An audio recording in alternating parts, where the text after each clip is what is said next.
I hope you can all hear me. If you can't hear me, I don't know what people should do. They should probably comment on Discord or on YouTube, but I think we'll figure it out. In the meantime, can you hear me, Arno? I love it. We're having a very professional setup in my living room. These are all of my plants. No, not all of my plants, like a real small subsection of all of my plants. And we've set up using all kinds of things that you have around the house. I will share some pictures on Twitter later on so that you can see what the situation is like right now, right here. So welcome to RossConf, first virtual RossConf. We've done a RossConf before. The first one was in Vienna in 2015, and then later that year in Berlin. And then we did one in 2018 in Amsterdam. And now you're here with me in my living room, in your living room maybe, or in your workstation or wherever you are. And I'm so happy that you were able to join us. So RossConf actually started when I was going to conferences and I would hear a talk by a maintainer and I would get really excited about the project, but then you're at a conference and conference Wi-Fi is typically really, really bad. So by the time that I had actually cloned the repository, probably we were already well into the next talk and I would probably forget about it or think, oh, I'll check it out on the weekend then. And you sort of never do, even though you were really intending to contribute to this project. And so we figured out a way to create a conference where we would invite a couple of maintainers, and those maintainers would pitch their project and would share with the audience what kind of contributions they're specifically looking for. And then the rest of the day was just going to be reserved for contributing to that project together with the maintainer, to pair with the maintainer or maintainers or core contributors team. And that worked really well the times that we've done that. We made sure that the groups that could actually contribute to a project were pretty small so that the maintainers wouldn't be overwhelmed with the amount of people trying to create issues and create pull requests. And a lot of the people that would contribute during RossConf would end up becoming longer-term contributors as well. Just because they got a taste of what the project is really about, they had that connection with the maintainer, and they had a feel for the vision of the maintainer. And we're hoping that maybe through this virtual format, because that's unfortunately the state of the world that we're in right now, we can replicate a similar thing. So before we get started, I have my shopping list here of things that I should definitely mention. I want to call out we have a code of conduct, and you can find it on the website rossconf.io/events/remote, or on the top level repo actually. So we have a code of conduct, and please, if you haven't read the code of conduct yet, please familiarize yourself with the code of conduct. We have two people casually checking the chat on YouTube and also the Discord server to see that you're all behaving.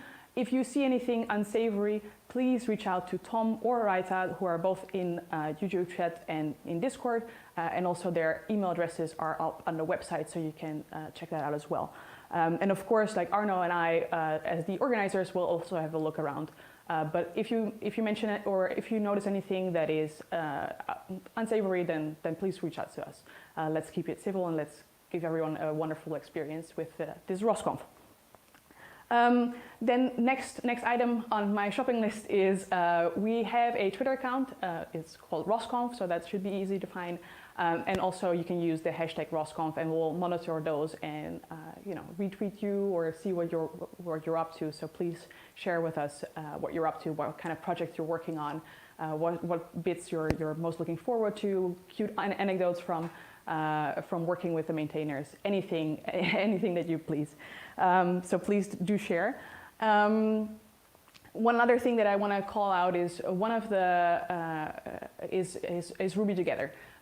Ruby Together is a wonderful group that supports all of the tooling that we rely on a day-to-day basis for our Ruby projects. And they support these projects, and I would love for you to consider to support Ruby Together. And we have a little video message from Ruby Together, and I'm looking anxiously at Arno. We have a video message that I would love. RossConf.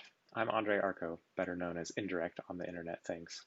I've been on the Bundler team for 10 years, and I founded Ruby Together to make sure that rubygems.org, Bundler, and other Ruby... That's a good... It doesn't start it. Can we We want to display this later, but at the moment I can't start any of the videos that I have prepared. I love that. That's good. So we'll play that later, or we'll throw it on YouTube, and so you can check it out later. But definitely have a look at their website and see if there's something that you can support them with. Obviously, like a lot of sort of charities and support groups, they have a harder time in these times. So please do check them out. I want to start talking a little bit about the projects that we have on for today.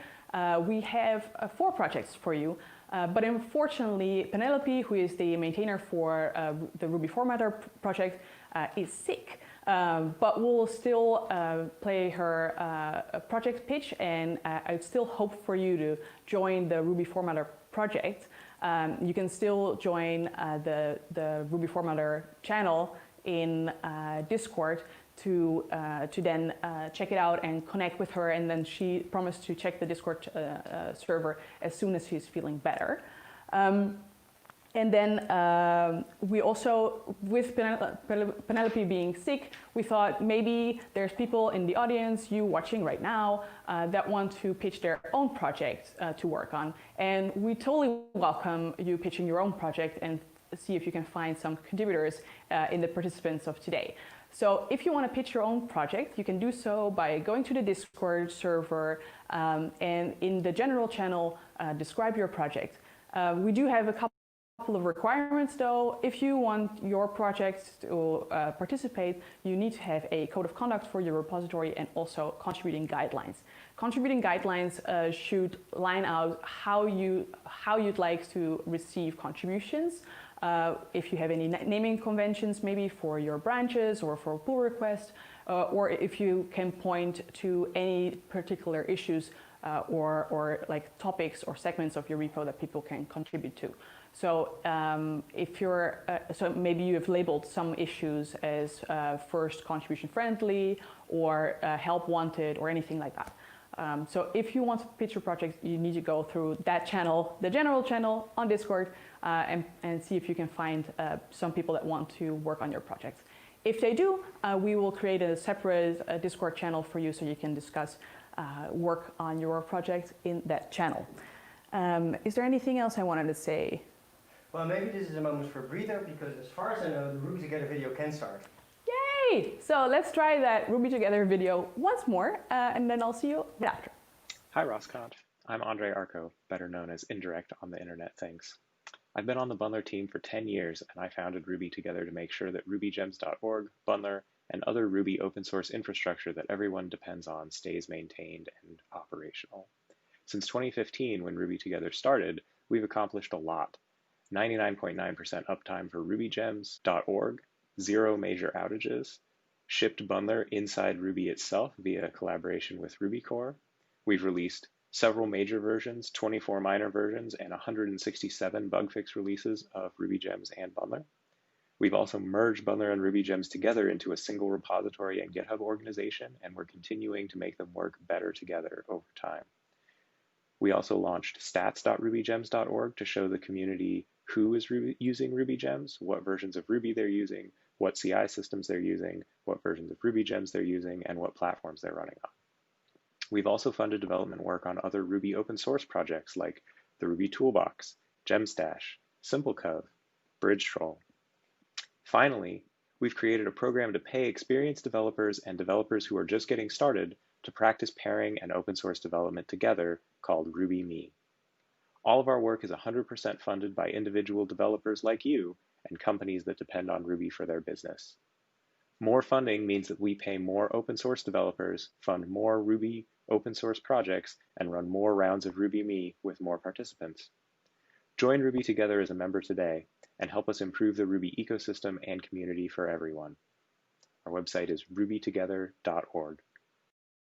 Daar heb ik nog plaatjes voor, die kan ik altijd nog even tonen. And we're back. Is my sound back as well? That would be good. So thank you so much, and you should definitely check out the project and see what ways you can contribute. I believe they also have a merch option, so I will tweet that out later from the RossConf account because I saw some pretty swag in there well, I mean, the holidays are coming up, so maybe that's something that you can buy for your loved ones. And support a good project in the meantime, right? And I think this is a time where we'll go through the different projects. We're seeing if we can maybe switch up some of the order. We'll hear this. I see nodding, so that might be the thing. So we'll go through the 4 projects that we have lined up for today, which is Ruby Formatter. So we're still to play the video, and hopefully that's something for you. Then there is the Faraday project. Then there's the Skunk project. And there's the Gemstash project, which is one of the projects actually that Ruby Together supports. So big shout out to them again. And when we're ready, maybe we can have the maintainer from Faraday on, or do we want to? Oh, oh my gosh, Ola, you're there. That's wonderful. Do you want to get started with your pitch? And we'll give you a little bit of time extra because we have a little bit of time. For you, so take it away. Thank you. Hello, thank you, Internet. Hope you can hear me. My name is Olle. I work with Mattia on being the maintainer for Faraday. Faraday is a HTTP client. What's that? It's a way to talk HTTP. I made some notes here. I'm going to try to stick to them so that this will be short and sweet, and we will get to what we want to do today. Faraday is a generic way to talk HTTP. You can swap backends as your needs change. When changing backend, no other app code that you wrote needs to change. This is useful. Faraday is flexible, pluggable, etc. It's a series of pipeline steps that ultimately return an answer, a response to you. That's super, but we ship built-in middleware and adapters, and we even have a collection of built-ins, if you will. And this leads to people mostly using the built-ins, or perhaps write one of their own. Whereas there already exists a wealth of Faraday software out there. Great software. We want to promote that wealth by demoting the built-ins to regular status. So I've made a short hit list here. Like, if we can make like an awesome Faraday document, which is like, go here and pick what you want for your HTTP needs. You would be able to, well, select something, and it could be a lot better than what now currently ships like stock built-in with Faraday. So a gamification for today. Faraday is just turned 10, and it's relied on by everyone. A lot of people. So you'll be helping many people at the same time. Well, I hope to see you later on this thing, and a sort of technical introduction will be the start of our session together when we get there. Hope to see you. Thanks. Again? Oh, thank you. And now we have some feedback because. Give me a sec. No.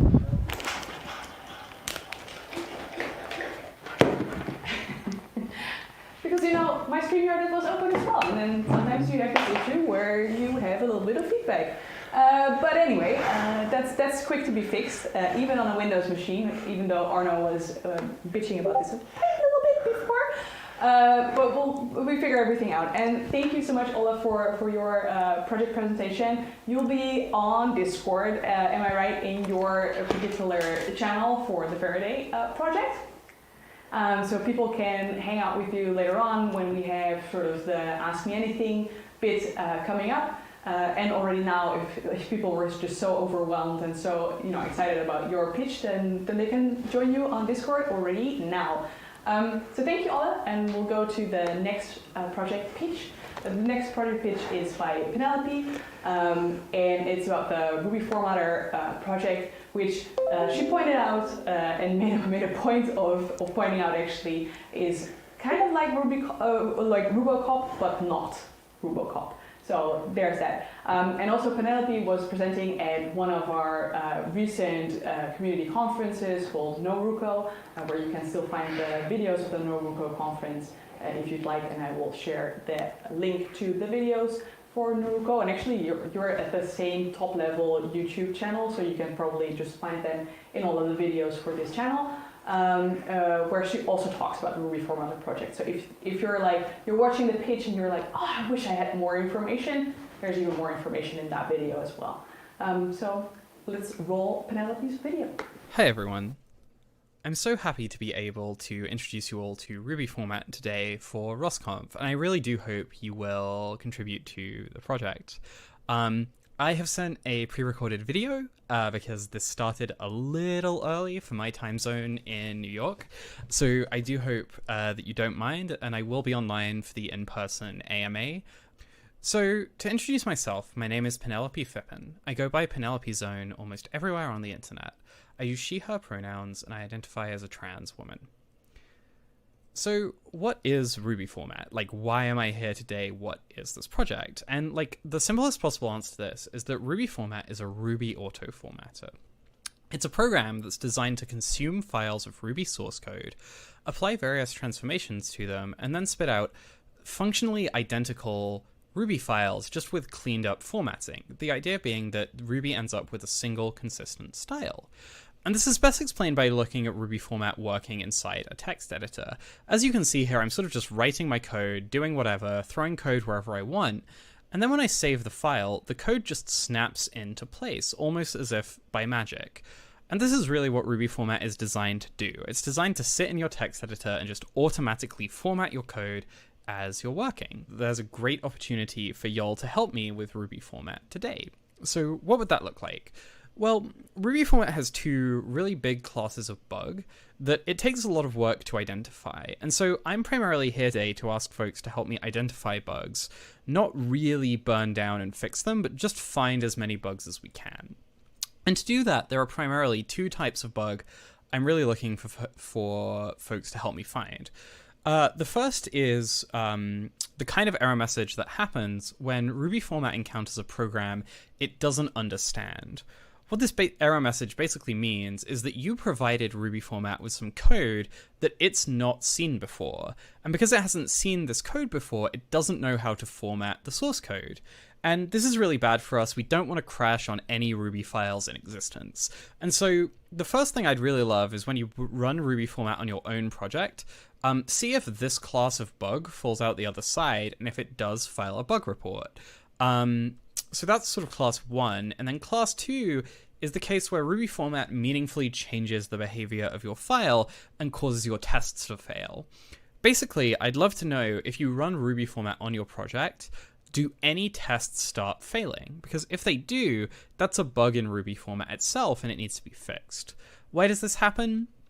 Usually it's because I haven't accounted for some kind of edge case in formatting a particularly weird construct, but Rubyfmt isn't really being used as a daily driver on any real Ruby projects today, and so I'd love to know if you encounter any edge cases with it while running it on your own codebases. So that's kind of the help I'm looking for. In terms of exactly what I'd love to see though, Rubyfmt today, like if you file a bug and it's a huge file, it's really, really hard for me to work out exactly what's going on. So I'd really love it if not only you could identify which files it's failing on in your applications, but also bring them down to minimal examples so that we can understand like what small fragment of code actually caused Rubyfmt to fail. There are bonus points for making Rust contributions and actually fixing bugs, but you don't need to know Rust to help with Rubyfmt. Just finding bugs by running it on your Ruby project and then bringing the code to the smallest possible size to reproduce the bug would be really, really helpful. So let's talk about how you actually do this. How do you get started with Rubyfmt? Well, the first thing you're going to need to do is install Rust, because Rubyfmt is actually primarily a Rust project with Ruby inside it and not the other way around. So if you just go to rustup.rs and follow the instructions, that will tell you everything you need to do to install Rust. Once you've done that, you can actually clone Rubyfmt down and run make all. Make all will actually initialize the Rubyfmt build. This is going to compile a ton of Rust dependencies, and it turns out that like first-time compilation of Rust code is very, very slow. All future compilations of Rubyfmt will be fast, because then the build will be cached. But this very first time, it's going to be slow, and you're going to want to grab some coffee. After that, you're free to run Rubyfmt on your project, and then start reporting the classes of bugs I mentioned previously. So that's how I'd like to get help. And yeah, I think that's basically everything we need. Yeah, report crashes or test failures as you encounter them, and thank you so much for listening.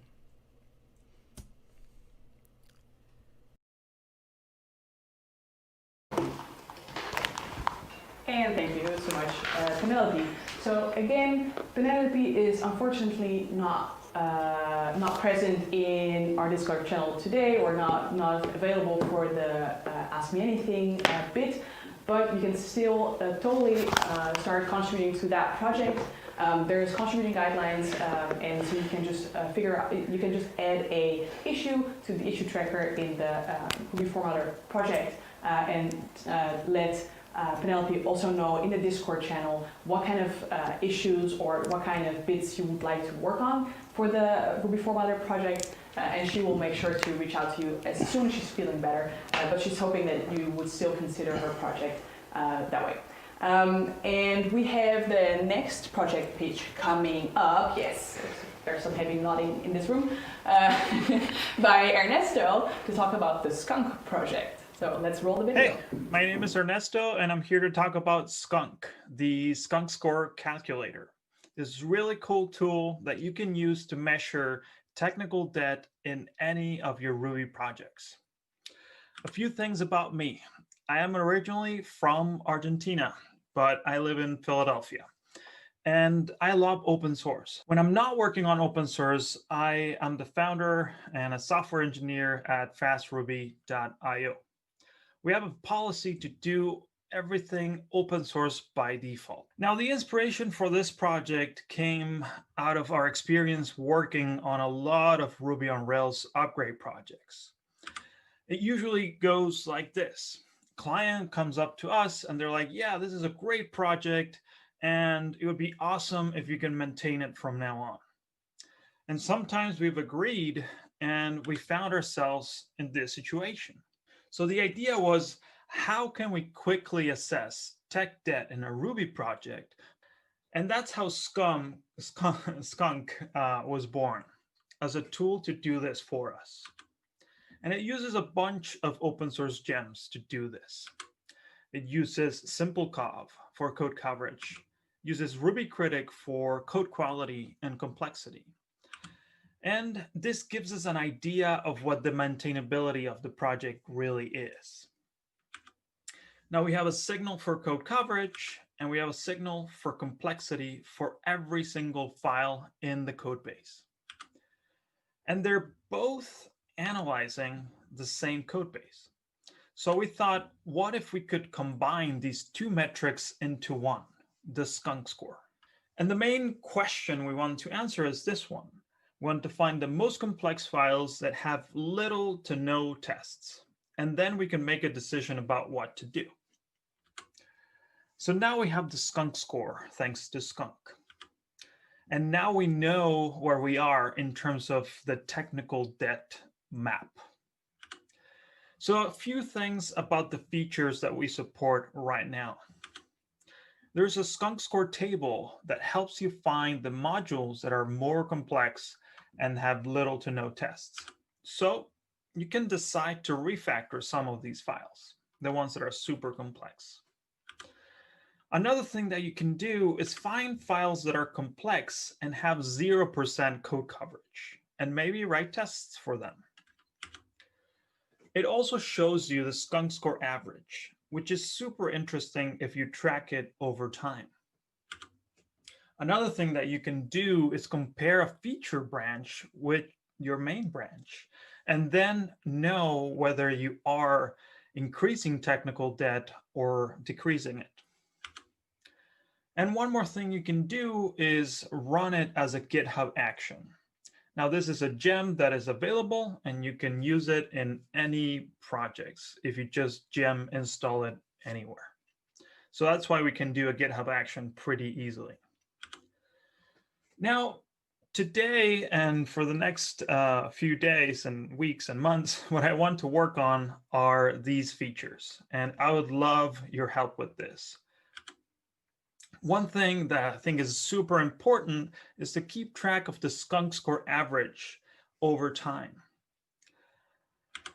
So we want to see that number go down, because that means that we're paying off technical debt.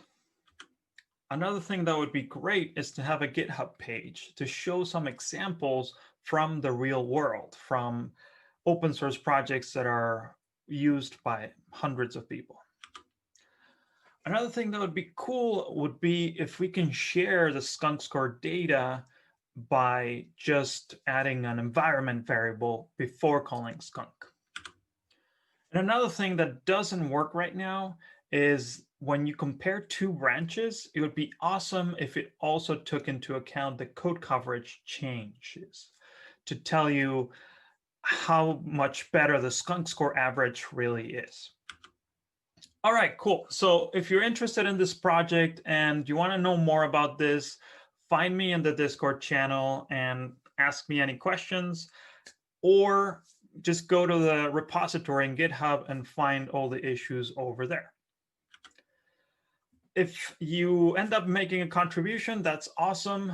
I'm super grateful, and I'd be happy to send over, mail over a set of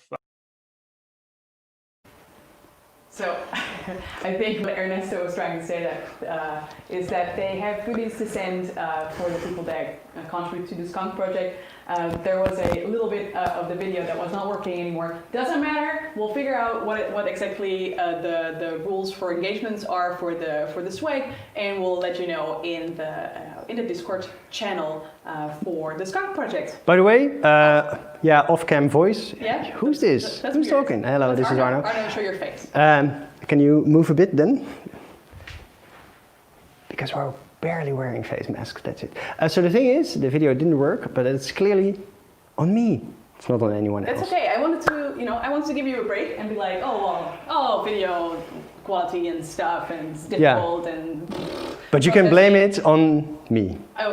Next time I'll just blame it on Arno. That's much easier. Anyway, we'll get you the details for how to be eligible for that skunk, sweet skunk. That's weird. Swag in the Discord channel, in the general channel. And while we're talking about weird stuff, so the Code of Conduct team is very active. I might or might not have made a little mistake in my emceeing just a little before. It's noted, and I'll promise to do better from now on. But it's good to know that our Code of Conduct team is very active, and so if you notice anything that I say, and I'm sorry, or anyone else says or does on our channel, so on Discord or on YouTube live in the live chat, or maybe on Twitter using our hashtag or our Twitter handle, then please let us know, and we'll help you out there. So that's good to know. It's working. It's been tested. So crash tested maybe even. Anyway, so after this introduction into the Skunk project, you can join Ernesto, of course, in the Discord channel for the Skunk project and get working on Skunk once we're done with all of the project pitches. And once again, I want to tell you that you're able to pitch your own project as well. So if you want to pitch your own project and want to find contributors in the participant of RossConf, you can pitch your project in the Discord channel, the general channel. And once you have more than one, or like 1+ maybe, person that wants to work on your project, let us know, and we create a special Discord channel just for you. So you can get cracking right away. All right, and maybe also fun to note before we go to our last project presentation, is that what Arno and I will actually be working on, right? Because we were thinking, do we want to join one of the projects? No, actually, we have a much bigger project on our hands as is. So the RossConf.io website is very old. I mean, very old in internet terms, right? It started in 2015. It's based on the Middleman project library, and it has seen many maintainers and people working on this project since the years, and so it's not working as well as we might want it to work. I mean, everybody brought their own sort of dependencies to it and their own sort of workarounds to it, and we really want to spend today cleaning up that website and making sure that it's, it should be much easier to get started next time that we want to host a RossConf, and let's hope that that next RossConf would be in person as well again. We've debated a little, and I was just like, why don't we just use Jekyll? It's a Ruby project, right? It just makes sense. And Arno wants to use Next.js. Next.js, yes, Yeah. clearly. Because, look, Justify yourself. I might be a bit outdated here, but so the thing is, I love Ruby primarily because it's a fantastic backend language, and I think a website without a backend maybe doesn't need Ruby. If only so you don't have to deinstall outdated libraries, but I had so much fun getting rid of Bower over the last months. If you thought, why is that website so slow? That has to do with me learning how the internet works 5 years ago. Anyway, so I thought, let's do something new that I've never done before, because that's a good idea for a hack day. So that's why I thought, yes, a front-end language for a front-end project. So yeah, Next.js. If you want to do something silly, you can join us, but I think I'll just be pulling out my own hairs during the day. But if you want to help with that, come join us for Or if you have Next.js. opinions, let us know in the YouTube comments. It's a JavaScript library. We will have plenty of opinions. That's why we have many opinions. Anyway, so that's what we will be doing, just to make sure we can, well, have a RossConf every quarter maybe, because we can Wait, why are you saying this on camera, Arno? Because usually you say those things, and I know that you were going to say it, so I just thought, thank you for, I have this one. So we can do this every quarter, and it's not going to be a hassle to set it up, like a month of work to get a site up in the air, but just faster, because that's what JavaScript frameworks always promise, right? Yeah, absolutely. So also, I think maybe some of the trouble that we have with the website has to do with me not following, like, if I contribute to a project, I'm usually very diligent, and I make sure to create an issue first, and I create a good pull request, and I really describe my changes meticulously. Sure. Except for when it's one of the projects that we work on with the Ruby NL Foundation. So be it the meetup that we organize, the Amsterdam Ruby meetup.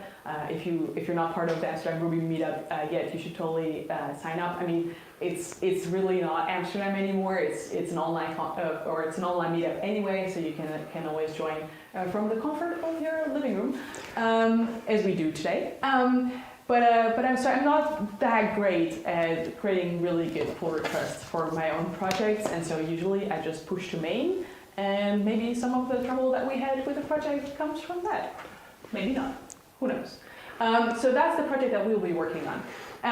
We are waiting for one more maintainer to broadcast the last project pitch. Yes, still not arrived. So in order to buy some time, what we could do is, do we want to already show the form now? We have to wait for the project pitch, right? Well, I mean, we can show the form, for sure. Let's show the form. Maybe people have already made up their minds and want to definitely contribute to one of the 3 projects that you've already seen, so either Skunk or Faraday. Do they have to type the thing over here? No. But thank you for asking, Arno. Good.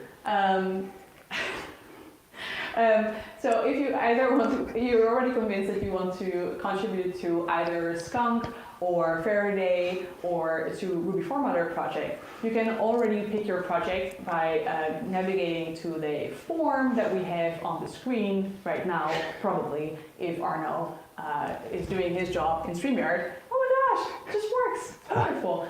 Thankless and job, though. You can, thankless job, he's saying. So you can go there and pick your project. We want to know from you why you picked this particular project, because we're just interested and we want to learn from why you're picking one project over the other, maybe, to figure out what kind of projects we want to have on for next editions that apparently take place every quarter. I just found out. So you can already go and do that, or again, pitch your own project. We'll make sure to come back to you once we have our last maintainer of the day, and we'll make sure to post all of the videos of the project pages on YouTube, so you can check them out later during the day still. So also for the people that are joining a little bit later, because it's early for us in Central European time zone. But it's much earlier in other time zones. So if there's other people joining later on, they can still check out the project pages and join you in the Discord channels. So yeah, I think we'll take a little break until we have the last project pitch, and then we'll make sure to notify you in Discord that the last project pitch is being streamed. Yeah, give us a minute or two. Give us a little bit and already start going to the Discord channels and chat with the maintainers, chat with the other people that are looking forward to contribute to these projects, and let's get started hacking.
So it's not that we, we did try waiting for Louise, but the problem is not Louise being late, it's just us being very, very, very early.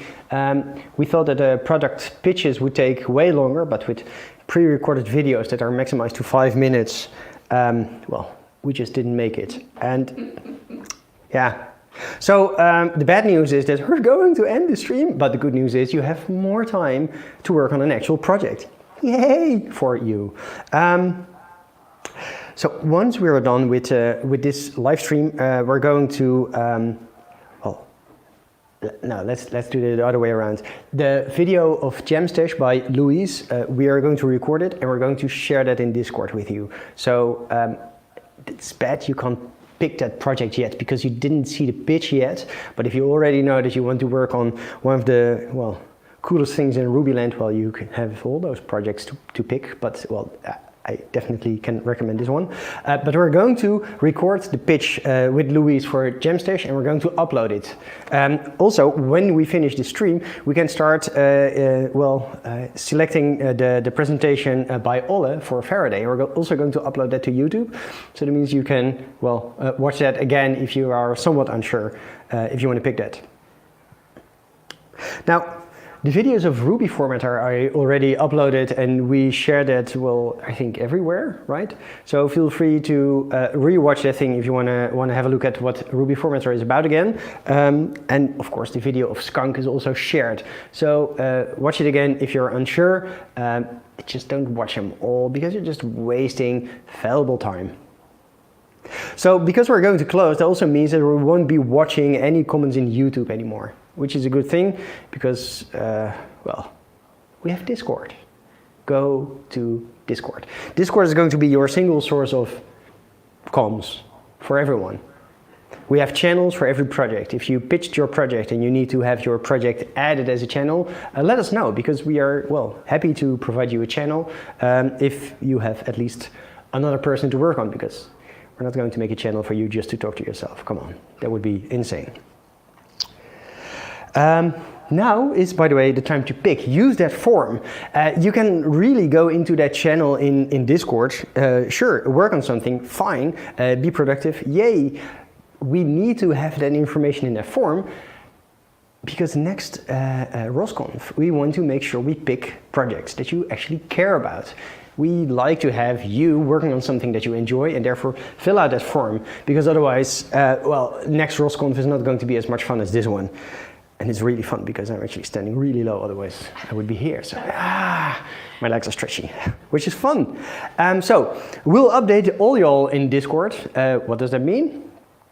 Well, we're going to close the stream. We're going to make sure you're going to have your communications in there. And at the end of the day, we're going to recap what we've done today, the two of us, but also you over there in whatever time zone you're in. So we're going to have a live stream again at the end of the day, and we'll probably tell you in this Discord when we're going to start a thing. The link to the thing is already shared in RossConf.io, so feel free to already wait there anxiously until we start, or better yet, write some fantastic Ruby code, and I would say keep linting.